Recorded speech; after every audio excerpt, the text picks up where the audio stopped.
राधे राधे, जय श्रीमन नारायण, हरे कृष्णा। आज हम सुनेंगे कार्तिक मास महात्म्य कथा अध्याय 7। तो चलिए शुरू करते हैं। नारद जी ने कहा, हे राजन, कार्तिक मास में व्रत करने वाले का क्या नियम है वो मुझे संक्षेप में बताइए। उसे आप सुनिए। व्रती को सब प्रकार के आमिष, मांस, उड़द, राई, खटाई तथा नशीली वस्तुओं का त्याग कर देना चाहिए। व्रती को दूसरे का अन्न ग्रहण नहीं करना चाहिए, किसी से द्वेष नहीं करना चाहिए, तीर्थ के अतिरिक्त और कोई यात्रा नहीं करनी चाहिए। देवता, वेद, ब्राह्मण, गाय, व्रती, नारी, राजा तथा गुरुजनों की निंदा भी नहीं करनी चाहिए। व्रती को दाल, तिल, पकवान और दान किया हुआ भोजन ग्रहण नहीं करना चाहिए। किसी की भी चुगली, निंदा नहीं करनी चाहिए। किसी भी जीव का मांस नहीं छूना चाहिए। पान, कत्था, चूना, नींबू, मसूर, बाती तथा झूठे अन्न का भी प्रयोग नहीं करना चाहिए। गाय, बकरी तथा भैंस के अतिरिक्त अन्य किसी पशु का दूध नहीं पीना चाहिए।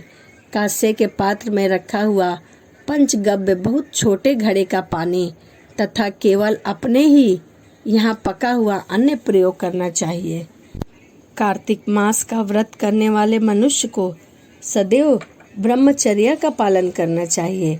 उसे धरती पर सोना चाहिए और दिन के चौथे पहर में केवल एक बार पत्तल में भोजन करना चाहिए। व्रती को कार्तिक माह में केवल नरक चतुर्थी, जिसे छोटी दिवाली कहा जाता है, उस दिन शरीर में तेल लगा सकते हैं।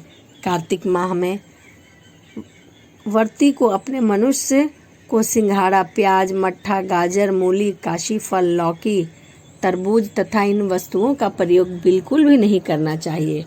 रजोज्वाला, चांडला, पापी, मलेच्छ, पतित, व्रतहीन, ब्रह्मद्रोही और नास्तिकों से बातचीत नहीं करनी चाहिए।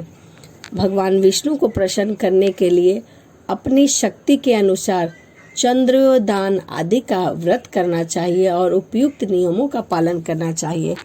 व्रती को प्रतिदिन कुम्हड़ा, प्रतिपदा दिन कुम्हड़ा, द्वितीय दिन कटहल, तृतीय को तरुणी स्त्री, चतुर्थी को मूली, पंचमी को बेल, षष्ठी को तरबूज, सप्तमी को आंवला, अष्टमी को नारियल तथा नवमी को मूली, दसवीं को लौकी, एकादशी को परवल, द्वादशी को बैर, त्रयोदशी को मट्ठा, चतुर्थी को गाजर तथा पूर्णिमा को शाक का प्रयोग नहीं करना चाहिए।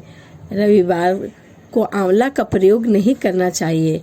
कार्तिक माह में व्रत करने वाले मनुष्य यदि इन शाकों में से किसी शाक का सेवन करना चाहे तो पहले ब्राह्मण को देकर ग्रहण करे। यही विद्वान माघ माह के व्रत के लिए भी है। देव उठनी एकादशी में पहले कही गई विधि के अनुसार नित्य जागरण, गायन, वादन आदि करना चाहिए। इसको विधि पूर्वक करने वाले मनुष्य को देखकर यमदूत ऐसे भाग जाते हैं जैसे सिंह की गर्जना से हाथी भाग जाता है। कार्तिक माह का व्रत सभी व्रतों में से श्रेष्ठ माना गया है। इसके अतिरिक्त जितने भी व्रत और यज्ञ है उससे हजारों संख्या में किए जाने पर भी इसकी तुलना नहीं की जा सकती, क्योंकि यज्ञ करने वाला मनुष्य को सीधा बैकुंठ की प्राप्ति होती है। जिस प्रकार राजा की रक्षा उसके अंग रक्षक करते हैं, उसी प्रकार कार्तिक माह का व्रत करने वालों की रक्षा भगवान विष्णु की आज्ञा से इंद्र आदि देवता सभी करते हैं। व्रती मनुष्य जहाँ कहीं भी रहता है वहीं पर उसकी पूजा होती है, उसका यश फैलता है। उसके निवास स्थल पर भूत पिशाच आदि कोई भी नहीं रह पाते। विधि पूर्वक कार्तिक माह का व्रत करने वाले मनुष्य के पुण्य का वर्णन तो ब्रह्मा जी भी करने में समर्थ हैं। यह व्रत सभी पापों को नष्ट करने वाला, पुत्र पौत्र प्रदान करने वाला, धन ध्यान में वृद्धि करने वाला तथा सौभाग्य को बढ़ाने वाला कहा गया है। तो यह कार्तिक मास की कथा अध्याय 7 था। तो चलिए इसी के साथ वीडियो को समाप्त करते हैं और मिलते हैं अगली वीडियो में कार्तिक मास की कथा अध्याय 8 के साथ। यदि वीडियो आपको अच्छी लगी तो प्लीज़ चैनल को सब्सक्राइब कर लें, कमेंट करें, शेयर करें। तो चलिए इसी के साथ वीडियो को समाप्त करते हैं और मिलते हैं अगली वीडियो में। राधे राधे, जय श्रीमन नारायण, हरे कृष्णा। राधे राधे, जय श्रीमन नारायण, हरे कृष्णा। कैसे हैं आप लोग? आशा करती हूँ कि आप लोग अच्छे होंगे, स्वस्थ होंगे। तो चलिए आज हम सुनेंगे कार्तिक मास की कथा अध्याय 8। तो चलिए शुरू करते हैं। जिसकी दया से सरस्वती भाव रही, उपजाए कार्तिक महात्म्य का कमल लिखे 8वां अध्याय। नारद जी बोले, अब मैं कार्तिक व्रत के उद्यापन का वर्णन करता हूँ, जो सब पापों का नाश करने वाली है। व्रत का पालन करने वाला मनुष्य कार्तिक शुक्ल चतुर्थी को व्रत की पूर्ति और भगवान विष्णु की प्रीति के लिए उद्यापन करे। तुलसी के ऊपर एक सुंदर मंडप बनावे, उसे केले के खंभे से युक्त कर के नाना प्रकार के धातुओं से उसकी विचित्र शोभा बढ़ावे। मंडप के चारों ओर दीपकों की श्रेणी सुंदर ढंग से सजाकर रखे। उस मंडप में सुंदर बन वाले सुशोभित 4 दरवाजे बनाए और उन्हें फूलों से तथा चंवर से सुशोभित करें। इसके द्वारा अलग अलग मिट्टी के द्वारपाल बनाकर उनकी पूजा करें। उनके नाम इस प्रकार हैं: जय, विजय, चंड, प्रचंड, नंद, सुनंद, कुमुद, कुमुदाक्ष। इन्हें चारों दरवाजे पर 2-2 के क्रम से स्थापित कर भक्ति पूर्वक पूजन करें। उसके बाद तुलसी के जड़ के समीप 4 रंग से सुशोभित सर्वभद्र मंडप बनावे और उसके ऊपर पूर्ण पत्र तथा पंचरत्न से युक्त कलश की स्थापना करे। कलश के ऊपर शंख चक्र गदाधारी भगवान विष्णु का पूजन करे।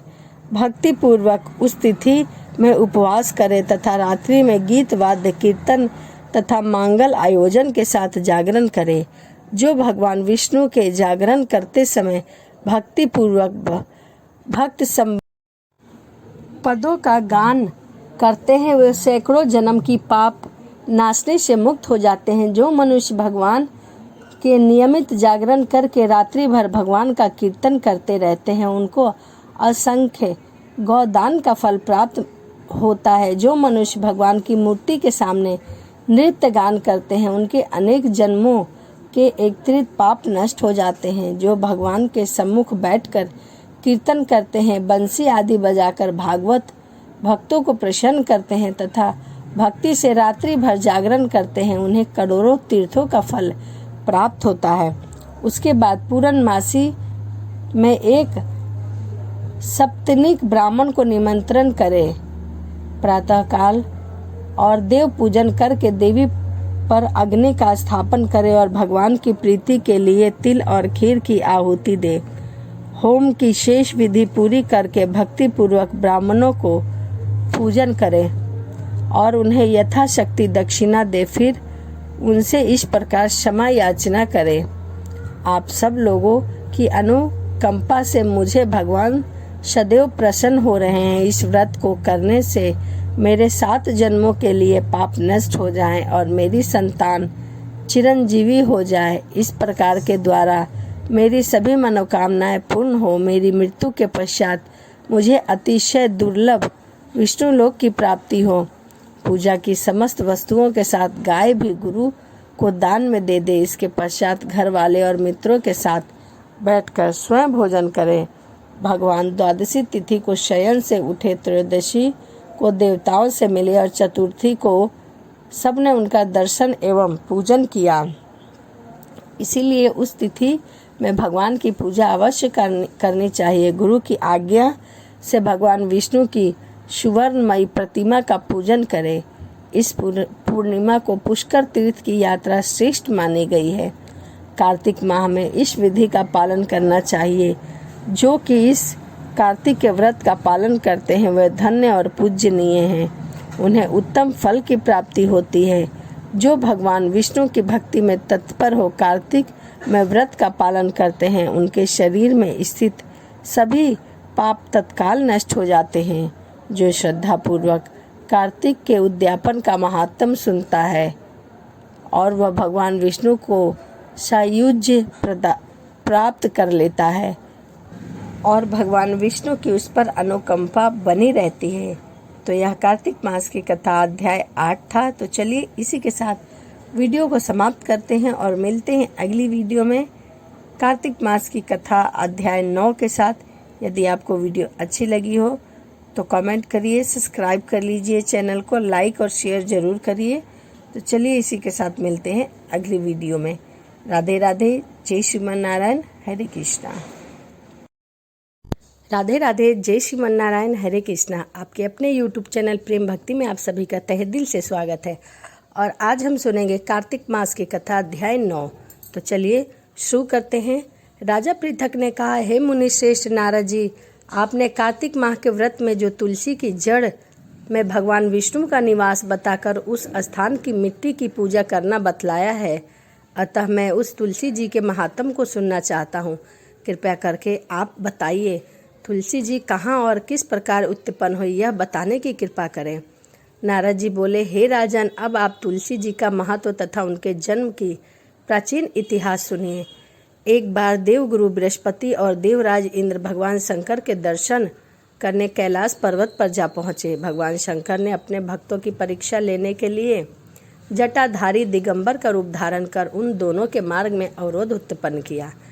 यद्यपि वह तेजस्वी, शांत, लंबी भुजा, चौड़ी छाती वाले, गौर वर्ण वाले, अपने विशाल नेत्रों से युक्त तथा सिर पर जटा धारण किए हुए वैसे ही बीच रास्ते पर बैठ गए।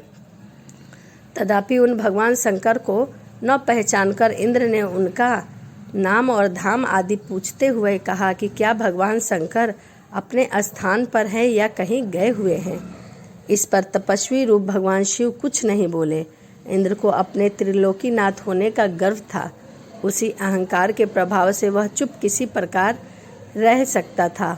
उसने क्रोधित होते हुए भी उस तपस्वी को घुड़ककर कहा, अरे, मैंने तुझसे कुछ पूछा है और तू उसका उत्तर भी नहीं दे रहा है।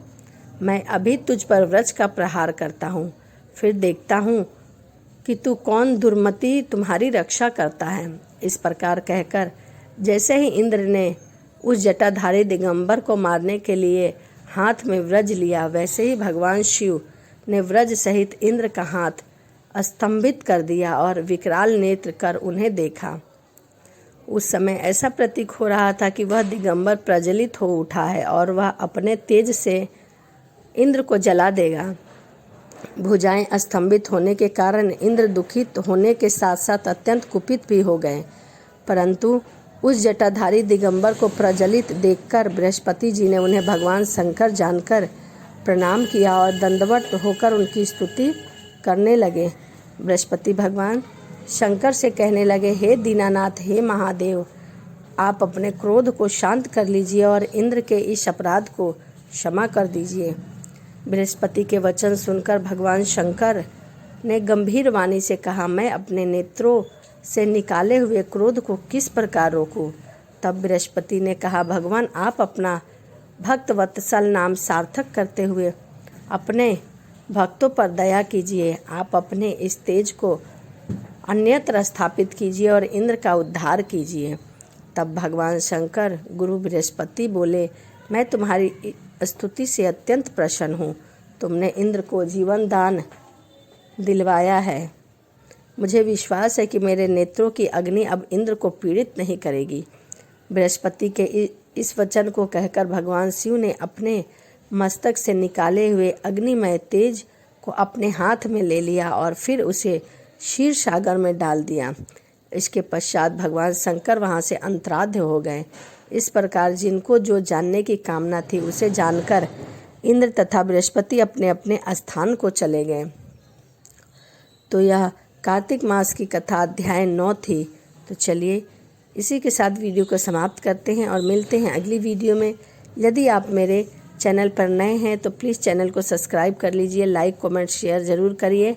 और यदि कोई प्रश्न है तो आप मुझसे पूछ सकते हैं। तो चलिए इसी के साथ वीडियो को समाप्त करते हैं और मिलते हैं अगली वीडियो में।